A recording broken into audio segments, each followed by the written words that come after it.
This is a track off our last album, When We On, a breakdown of what we did on it, so you can have a listen. It's a tune called Beatbox, and it was a tune we conceived with an idea to make basically all the drum sounds out of things we could find or our own voices and put them in a sampler and use them as a drum kit. So the track itself starts with the beatbox drums, that's where the name comes from for the tune, which just involved us all sitting around a mic, making stupid noises into it, and then sort of tuning them and trying to make them sound as, vaguely like drums.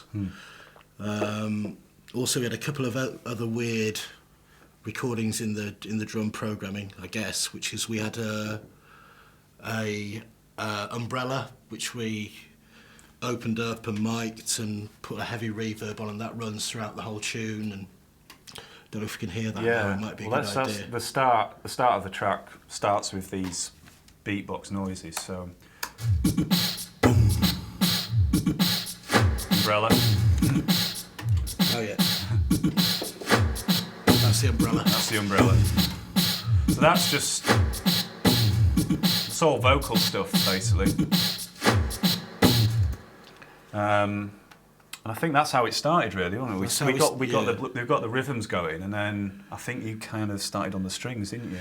We started on the harmony after that, and Daniel was working on the phrase looper, and the drums sort of laid the foundation for the style of it.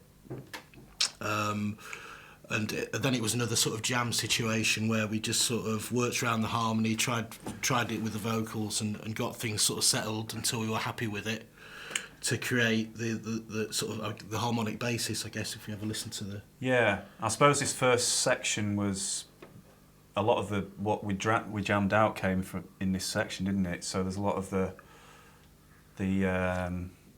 let's just play some. But a lot of Danny's phrases and from the phrase looper come in this first section. So if we just kind of take a loop here.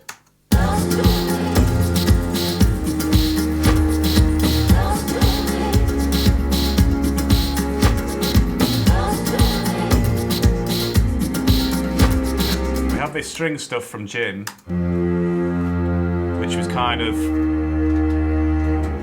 made the basis for this whole section, this movement. And that recording is a mix of live strings we recorded in the live room and synth strings as well, just to beef it up for depth. Which is often how we do it, actually, isn't it? Yeah. So we usually have... Because we generally only record a quartet, but if you want more players or more depth, then we usually add them in via synths. And it just kind of beats it out. I think these are the live strings as they were, which sound really nice. It's a live cello there. Yeah. And then we just layered that up with some synth string plugins.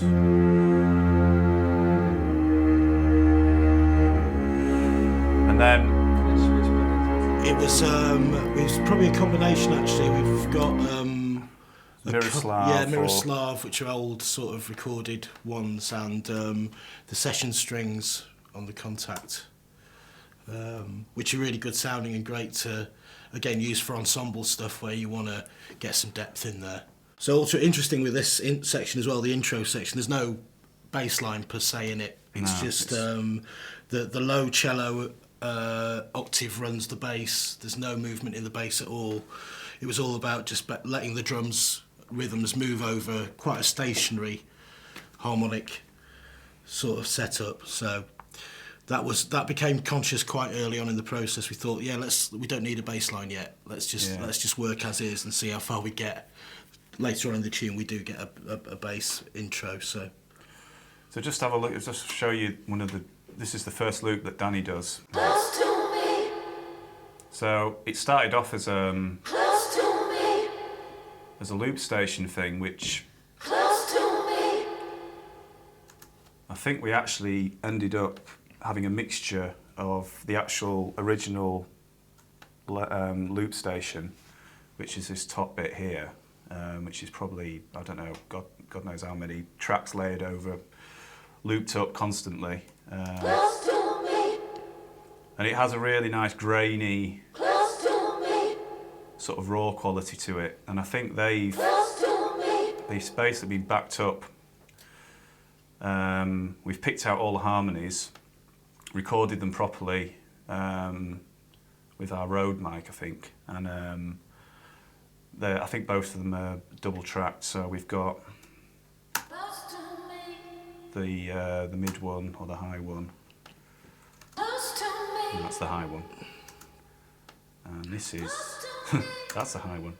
So yeah, they're kind of, close to me, the loop station's doing most of the work, but the close to me, other recordings just kind of add a bit of definition and And sparkle that's to quite it. common in the last album, on the basis that the loop station stuff was so good to keep in for its character. It might be a bit noisy, but we did that a lot in the last album. So we'd re-record the vocals, then we try and mix of the both. And sometimes we ditch the looper and use the recorded ones. Other times we keep both. It was just a process of elimination, really. And yeah, other things just worth pointing out. We've got this guitar thing that runs all the way through, which kind of provided. It was one of the early elements actually. It's just.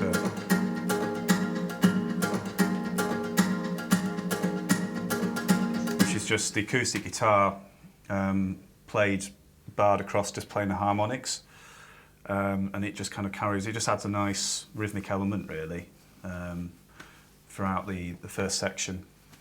And we've also got a little bit from our drummer Matt, who's doing some just sort of hi-hat stuff.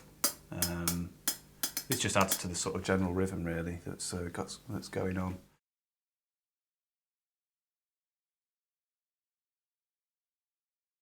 So arrangement-wise, it's building up with the loops, building up with the drum loops and the strings, and then I think we sat back off it and thought, right, okay, well, we need a proper vocal stanza, in order for the tune to work as we were making the arrangement work.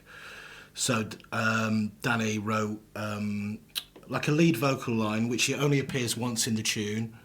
I guess it is what it is. It's not a verse-chorus form in any way. It's just a short vocal phrase, which again works in the arrangement and allows the tune to develop. Don't know if you can hear that. Yeah, let's have a listen to that.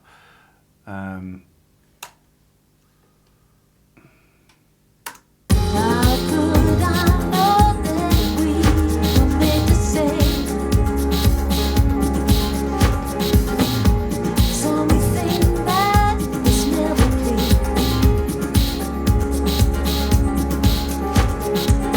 I still keep reaching for some sanity, into the shades of night. So the harmonies you can hear they started off live on the phrase looper, and I think we probably ended up keeping them on that occasion. It was funny how we didn't. Yeah, like Jim said, we weren't too sure how to structure this one, and it didn't. It just seemed to suit. This was a really strong line, but I think we try and sort of go a bit more kind of verse chorusy with it. I'm not sure. I think we may have flirted with it, but I think it just ended up sort of being this. I think we all like arrangements that don't follow a certain form, and if the tune works, if the song works like that, then it's great. I don't think any of us are harkering to get the chorus in by a minute, or it doesn't tend to be the way we work, and we quite like just having little, particularly on this record, little vocal elements without having a full song, and yeah, we worked that into quite a lot of this album. So we had less sort of song formatted stuff. But there you can hear with that vocal going as well, there's some piano creeping in there, and the orchestration, the what's being included is growing as the vocal develops. And then we get through to the a beefier section where I think we thought we needed some sort of break or some sort of change. And there's nothing better for that than a guitar solo. Doesn't happen very often, got to be honest. But no, this is I think you were doing something on the Moog, weren't you, originally? Was it a Moog bass line? I can't remember. It says bass station, but I seem to remember it being on the Moog. But So listen. it was which kind of formed the basis for this section, which is.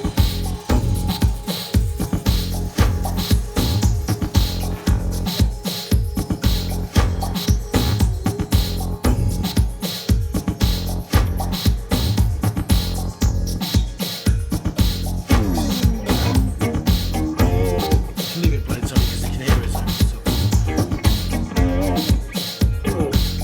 it's quite a nice sort of weird. Let's pipe this out as well. It's not doing it. Doing solo with that thing.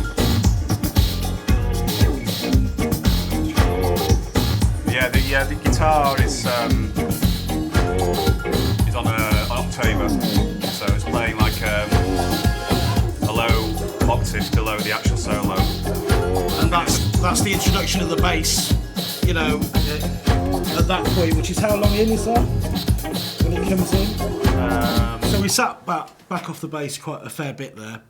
Yeah. And when it does come in, obviously it has a great effect.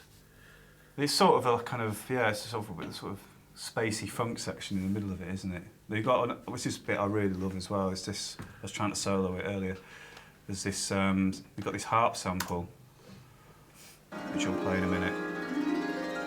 And it just kind of fades up when this section starts, and it just and adds a little bit of kind of sort of weirdness and gives it a bit of mystery, bit of atmosphere. It's quite nice. But there's plenty of space for that there. There's just really the bass, the drums and the guitar solo rocking that out, so. And then there's more sort of loop stuff that Danny's comes in. Let's just play the last little bit of this. Yeah.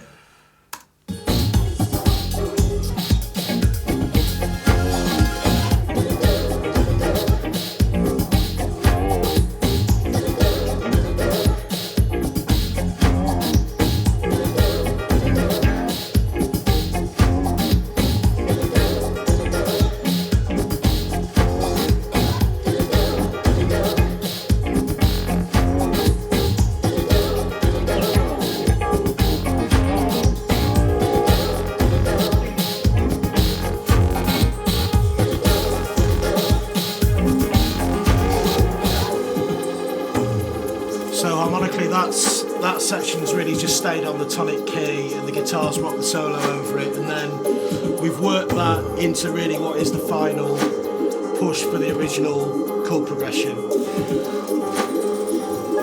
which comes in there. And we're not afraid of a breakdown. Certainly not in this one. No. And this is a big one. So what have you got going? Yeah, some. A combination of all the things you've heard before, really, but without the drums, just so it gives it more of a uplifting feel. Bit of for when the drums come back finger in. picky guitar in there as well, just kind of added to the.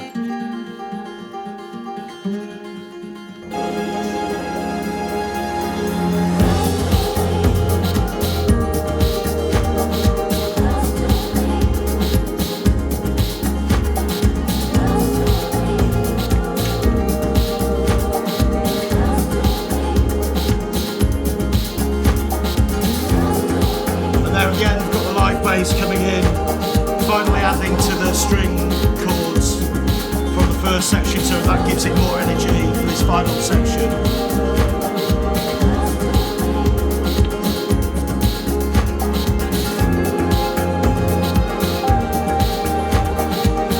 And some more orchestration in the strings at the end.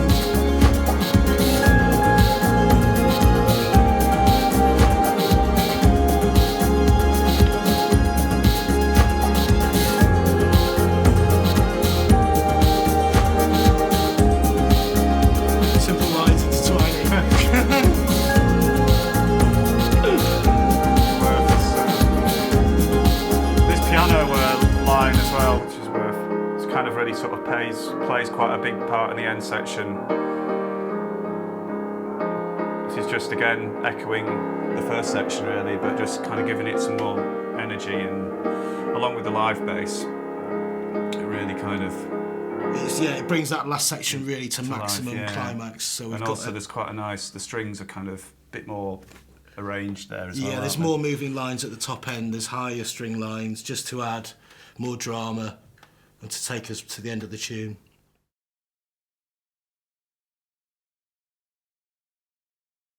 Yeah, I mean, in terms of what was tricky was from what I remember, was getting the balance of the strings quite right, because they play a really important role in this. And obviously the first section there's no bass, so the low cellos are really kind of doing a lot of the work. And there were some quite sort of tricky frequencies that kept poking out, I seem to remember. And it was just kind of keeping a hold on that.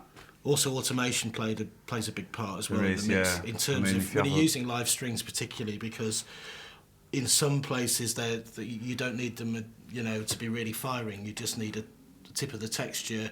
In other places, you really need it up in the mix. So it's a case of picking what was right for each section, what we needed to hear, for it to work, and then sort of making it work within the automation. So dropping maybe the lower ones down towards the end and bringing the higher counterpoint lines up in volume.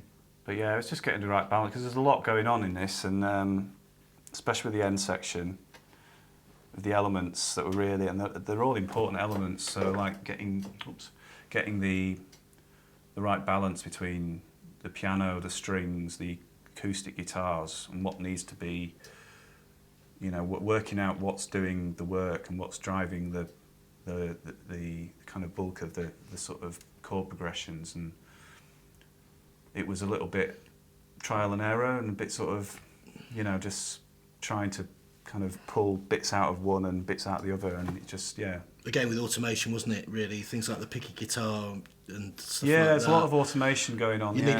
needed that high in the breakdown, because you want to be hearing that finger picking. But as soon as the drums come back in, you want that to sit back off and just do a job in the mix, not take it over. No, there's nothing actually. I was just looking at it now. There's some stuff that's bypassed, but it's basically, there's just a limiter when we're kind of, before we've decided on the final mix, we usually have a limiter on there just for listening at home. Hear it squashed and yeah. But if we certainly don't have any limiting or anything on the final bus, we try and keep it. Yeah, we'll just leave it and get that sorted out in mastering. yeah. So we've done enough mastering sessions where we've taken it in and we've really hammered it, on all fronts, and they like to be able to generally have something to work with. And that's, I think we've always worked like that, haven't we? After our initial mastering sessions where they struggled to rein it back in, give them some space to work with what you've done. So, I mean, if you're gonna use, I mean, some people don't use mastering engineers now, but I mean, if you're gonna use them, then you might as well allow them the room to work. But some people still do, and it's the way, it's a different working process for some people, and they like to, master it or have that sort of as they go to varying degrees, but it ain't for us. No, I mean, we always check it over like Tony. So there's one on there, but it's something we wouldn't. Just for sort of kind of sending, if you just want to send a copy off to the rest of the guys, just for feedback, for reference, really.